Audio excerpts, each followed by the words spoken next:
কাবা ঘর নির্মাণের পর বেঁচে যাওয়া বালু পাথর যেখানে পড়েছে সেখানেই মসজিদ হবে, এই উক্তিটি কার?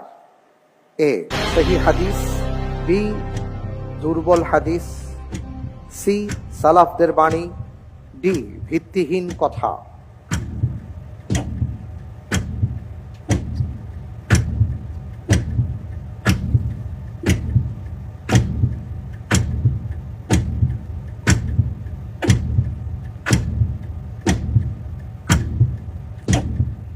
আমি আল্লাহ সুবহানাহু ওয়া তাআলার উপর ভরসা করে এই প্রশ্নের উত্তর হিসেবে বেছে নিচ্ছি অপশন ডি, ভিত্তিহীন কথা।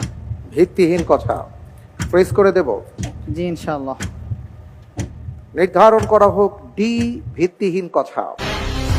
আপনি বলছেন যে পবিত্র কাবা ঘর নির্মাণের পরে যে বালু কণা বা ইট বালু যা রয়ে গেছে, যেটা পড়েছে যেখানে, সেখানে মসজিদ হবে না বা মসজিদ বানাতে হবে, এই কথাটা সঠিক নয়। সঠিক আমার কাছে মনে হচ্ছে।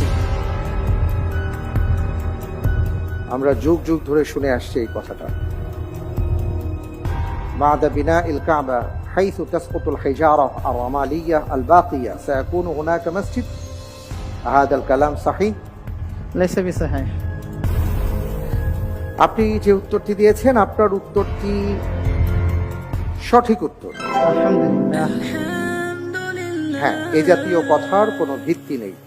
আমাদের সমাজে এমন অনেক কথাই প্রচলিত আছে যে কথাগুলোর আসলে বাস্তবতা আমরা খুঁজে পাই না, না কোরআনে আছে, না সুন্নাতে আছে, না আসলাফদের জীবনীতে আছে।